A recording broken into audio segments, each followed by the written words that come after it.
کی دعائیں اللہ قبول کرتا ہے وہ کون ہے؟ پھر اس کے بعد جن کی نہیں کرتا ہے وہ ہم دیکھیں گے وہ کون لوگ ہیں جن کی اللہ دعا قبول کرتا ہے. یہ پہلا مظلوم، اللہ مظلوم کی دعا قبول کرتا ہے. اور دعا بد دعا ایک ہی چیز ہوتی ہے، عربی میں یاد رکھیں. اچھے الفاظ اچھی چیز کے لیے مانگی جائے تو دعا ہوتی، برے کے لیے مانگا تو بد دعا ہوتی.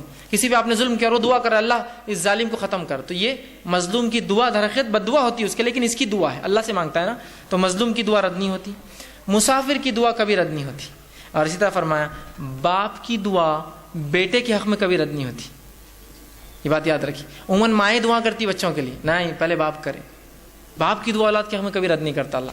سمجھ رہے کیوں بتایا گیا؟ اس لیے کہ عموماً باپ دعا کہاں کرتے ہیں؟ مرد زیادہ دعاؤں کے عادی نہیں ہوتے، عورتیں پھر بھی مائیں بہت کرتی بچوں کے لیے، باپ نہیں کرتا ہے. نہیں، باپ نہیں کرنا چاہیے زیادہ دعائیں. ماں بھی کرے، میں انکار نہیں کرتا ہوں، خوب کرے، لیکن باپ پہلے کرے. اس لیے کہ حدیث میں ہے کہ باپ کی دعا رد نہیں ہوتی بیٹے کے حق میں.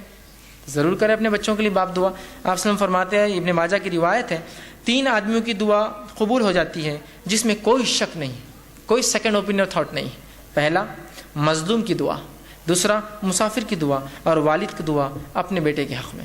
تینوں چیزیں بہرحال قبول ہوتی ہیں. اسی طرح آپ صلی اللہ علیہ وسلم فرماتے ہیں غازی کی دعا قبول ہو جاتی ہے، ٹھیک ہے، اور حج اور عمرہ کرنے والے کی دعا قبول ہوتی ہے. غازی جو میدان جنگ میں انسان ہے، اور حج اور عمرہ، اس کے تعلق سے آپ نے فرمایا، ابن ماجہ کی حدیث آپ نے فرمایا جہاد فی سبیل اللہ کرنے والا اور حج اور عمرہ کرنے والا اللہ کا مہمان ہے، اللہ نے انہیں بلایا تو وہ آ گئے، لہٰذا اب اللہ سے اگر وہ سوال کرے تو اللہ انہیں عطا کرے گا. سوال کرے، حاجی بھی مہمان ہے، مجاہد بھی مہمان ہے، سوال کرے بس اللہ عطا کرے گا ان کو.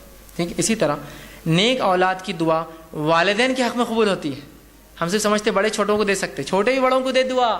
جہاں باپ کی بیٹے کے لیے ہوتی، بیٹے کی باپ کے لیے بھی ہوتی ہے قبول. آپ صلی اللہ علیہ وسلم فرماتے ہیں، مسند احمد کی روایت آپ نے فرمایا کہ ایک آدمی نے اللہ رب العزت سے جب وہ جنت میں جائیں گا تو پوچھیں گا اللہ میرے نام اعمال میں کچھ نیکیاں ایسی ایسی اور ایسی لکھی تھی جو میں نے کی نہیں تھی، کبھی میں نے وہ کام کیے نہیں تھے. تو اللہ رب العزت کو بتائیں گا، کہیں گا یہ وہ دعائیں ہیں جو تیرا لڑکا تیرے لیے دنیا میں کیا کرتا تھا، اس کے بدلے میں تجھے اجر دے رہا ہوں آج. تو باپ کی بیٹے کے لیے، بیٹے کی باپ کے لیے، دونوں کے ایک دوسرے کے لیے رد نہیں ہوتی. سمجھ رہے ہیں آپ بات کو؟ ٹھیک.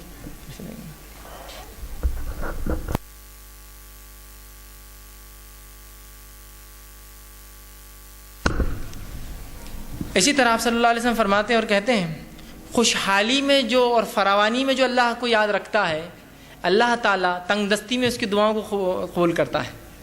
بڑی اچھی حدیث سنیے. جامع ترمذی کی روایت آپ سے فرماتے اور کہتے ہیں جو شخص یہ پسند کرتا ہے کہ مصیبتوں اور تکلیف اور مشکل حالات میں اللہ اس کی دعا قبول کرے تو اسے چاہیے کہ خوشحالی کے وقت میں خوب اللہ سے دعا کرے.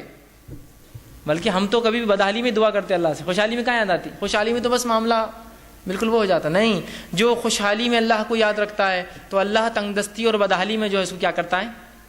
یاد کرتا ہے. یاد رکھیے. سمجھ رہے آپ؟ تو اس کی بھی ہوتی ہے. اسی طرح روزے دار کی دعا قبول ہو جاتی ہے. آپ صلی اللہ علیہ وسلم فرماتے ہیں جب روزے دار کوئی روزہ رکھتا ہے، بحقی کی روایت ہے، تو اللہ رب العزت اس کی دعا قبول کرتا ہے. اسی طرح بیمار کی دعا بھی قبول ہو جاتی ہے. اور وہ شخص، وہ انسان جو اپنے بھائی کے لیے دعا کرے، غائبانہ دعا، یاد رکھیے، جو اپنے بھائی کے لیے غائبانہ دعا کرے اللہ رب العزت اس کو بھی قبول کرتا ہے. بحقی کی روایت ہے آپ صلی اللہ علیہ وسلم فرمایا، کہا مریض کی دعا یہاں تک کہ وہ ٹھیک نہ ہو جائے قبول ہوتی ہے، اور بھائی کی دعا بھائی کے لیے جب غائبانہ کرے تو قبول ہوتی ہے. اور قبول ہونے والی دعاؤں میں سب سے جلدی جو دعا قبول ہوتی ہے وہ ایک بھائی کے لیے جب دوسرا بھائی غائبانہ دعا، اور بھائی سے مراد یہاں سگا بھائی نہیں، مسلمان بھائی جب دوسرے مسلمان بھائی کے لیے غائبانہ دعا، اس کے موجودگی میں تو کوئی بھی دعا کرتا ہے، غائب پیچھے کرتا ہے پیٹ کے، یہ سب سے جلدی قبول کر لیتا اللہ، اس لیے کہ دوسرے بھائی نے کیا اس کے لیے دعا. ٹھیک ہے. تو یہ تھا وہ لوگ جن کی دعائیں قبول ہوتی ہیں.